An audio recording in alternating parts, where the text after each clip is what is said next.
So what we've got to do is make that change in those standards. That's where the shifts happen. It doesn't happen any other place. And I'll give you a very simple example. If you want to know the difference in people's lives, it all comes down to what are the things that are musts for you versus shoulds. So let me tell you this. We said to have an extraordinary life, you got to have an extraordinary psychology, right? Extraordinary psychology means you got to live in an extraordinary state. To be in an extraordinary state, you got to condition your nervous system, your body, your physiology and focus to be at their best. Do you agree with this? Yes or no? Then to do that, though, you can do that. Why doesn't everybody? Not because you can't. We all have the ability. It's because of our standards. I remember a time early in my career, I was about 24, and I went to do a seminar in Boston. And in those days, a big seminar for me was like 125 people. And it was a 3-day seminar, and we worked around the clock, and people made such extraordinary changes in their life. And at the end of it, I was feeling so fulfilled. I was thinking, my God, I'm 24, maybe 25 at the time, and I am so happy because I have found my mission in life. I'm doing what I love. It's making a difference in people's lives. This is extraordinary. So we finished about midnight on the Sunday night. And around midnight, I'm still wound up, so I don't feel like going to bed. So I decided, okay, let me take a walk here, and I decided to go through Copley Square. If you've been through Copley Square, it's a pretty neat place. Because in Copley Square, you can look up and you can see buildings that were here before we were known as the United States, and beside them you see skyscrapers that are new. It's a pretty cool place. So I'm walking around midnight on Sunday night. There's nobody in Copley Square midnight on Sunday night. And I'm walking along, and I see this guy in the distance, and he's kind of stumbling back and forth between the gutter and the sidewalk. He's got a long trench coat on, his head's down like this. He's holding a brown bag, and I can start to smell him even before I get there, and I'm thinking, this guy is obviously drunk. And as I started to get closer, I thought, I bet he's going to beg me for some money. And sure enough, whatever you focus on life tends to happen, doesn't it? So sure enough, he gets real close to me, and I thought all of a sudden he wasn't going to do it, and all of a sudden he popped his head up. It was really weird. He went, "Mister!" He had this really bizarre looking sounding voice. He went, "Mister, could you loan me a quarter?" And I thought, do I want to reward this behavior? And then I thought, I don't want him to suffer. Do you have this dilemma sometimes? Like, I'm not here to judge. So years ago, I finally decided I always just give. Even if the person's pulling a scam, that's for them to deal with. If I have the ability, then I give. And so I thought, but could I teach him something? So I asked him a question back. I said, is that all you want is a quarter? So he goes, yeah, just one quarter. One quarter changed my whole life. One quarter. I said, really? He said, yeah, one quarter. So I reached in my pocket, and I pulled out my money clip. And in those days, I was very young, just starting to succeed. And my original mentor was a man named Jim Rohn. I don't know, how many have heard of Jim Rohn? Anybody? Yeah, he's a great guy. And Jim told me, he said, Tony, look, you've come from a poor background. You got a poor psychology. You got to change it. He said, you don't have any money, so pretend you do. He said, start training your brain, condition it. He said, go save all your money, get $300 bills, and put them on the outside of your money clip, even though you only have $5 in between them. So every time you put it out, you'll see that, you'll feel inspired, you'll feel better. He said, and you'll feel better, you'll do better. So I was like, okay. So I did. So I pulled my money clip, and sure enough, I got $300 bills in. I made sure he saw the bills. So I'm tearing through that, right? Looking in between there, see if I can find some change. But I made sure he saw it. Sure enough, he's looking at the $100 bills, checking it out. I find the quarter, I pull it out, take the money, put it in my pocket. I notice he's watching my hand going into the pocket. I took the quarter, and I looked at him, and I said, sir, life will pay any price you ask of it. And I gave him the quarter. And then something really interesting happened. He took the quarter.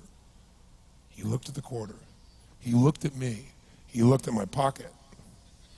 He looked back at the quarter, looked at me, looked at my pocket, looked at me again, looked at the quarter, looked at my pocket, looked back at me and said, you're weird.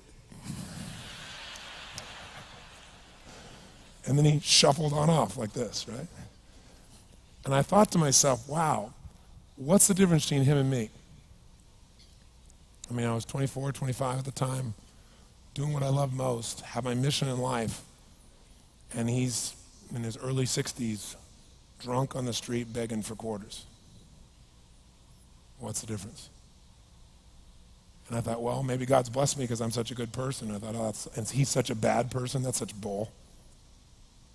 And I thought, wow, maybe the answer to that question is what I just told him. Life will pay whatever price you ask of it. But you know what's interesting? You got to ask intelligently. In the Bible it says, ask and you shall what? Yeah, pretty good formula. You ought to look into it. But you know what? It says, ask and you shall receive, but I'm sure it meant ask intelligently. I'm sure that's what God meant. I'm sure he didn't mean bitch and you will receive. Whine and you will receive. I don't think that was the instruction. Now, if you were going to ask intelligently, there might be 5 elements of that. Number one, you'd have to ask specifically, wouldn't you?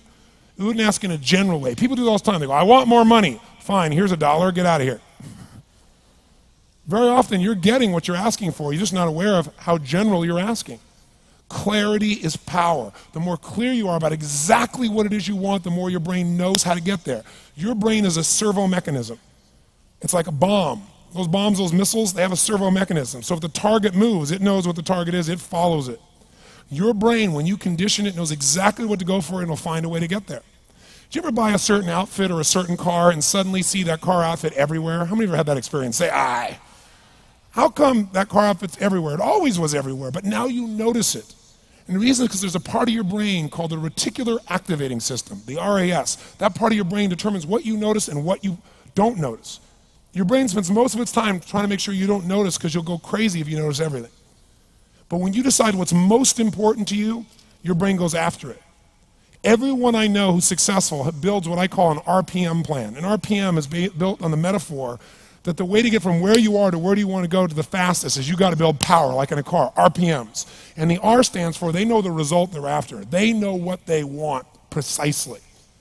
If you don't know exactly what you want or you let yourself get beyond that into something general, you're not going to achieve it. Clarity is power. You got to know the specific result you're after. What do you want? If you can't answer that question right now in your personal life, in your body, in your relationships, in your finances, in your spirituality, then you're not going to be as fulfilled as you want to be.